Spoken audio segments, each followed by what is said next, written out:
professeur Antoine Durbach, je travaille à la Sciences publiques des hôpitaux de Paris en région parisienne.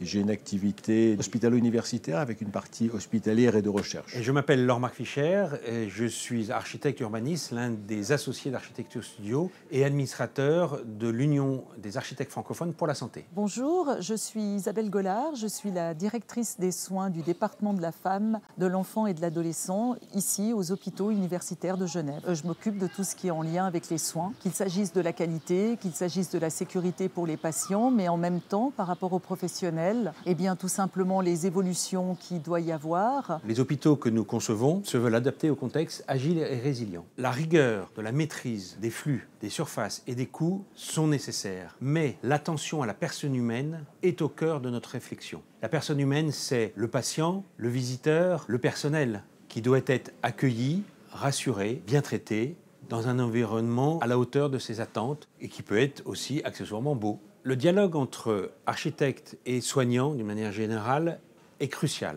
Il est nécessaire pour aboutir à un hôpital de qualité. Alors les soignants, ils attendent énormément, ce qui est normal. La première des choses qu'ils attendent, c'est l'ergonomie. Parce que la collaboration finalement des structures d'architectes et de soignants permettent dans une vision finalement d'un nouvel hôpital, un hôpital du futur. Je pense que c'est quelque chose d'extrêmement important parce que les soignants sont plutôt dans un mode habituel d'espace de travail avec le soin juste à côté. On a créé un groupe projet. On a sciemment choisi une collègue responsable d'équipe de soins et qui avait un intérêt pour ce travail architectural pour qu'elle puisse remonter les besoins du terrain, mais également qu'elle puisse aider l'équipe projet et les architectes à avoir des points d'attention. Ce qu'on a énormément apprécié, c'est l'écoute qu'on a obtenue justement des architectes. Ça n'a pas été facile parce qu'au début, lorsqu'on a reçu les premiers plans et ce qu'on a organisé, mais c'est en travaillant tous ensemble, eh bien, ils ont refait, j'ai envie de dire, mais pour répondre en tout cas au plus près des besoins des soignants et de la population et des patients que nous accueillons. L'apport finalement d'une structure d'architecte nous a permis de transcender cet aspect-là et d'élaborer des espaces de travail qui sont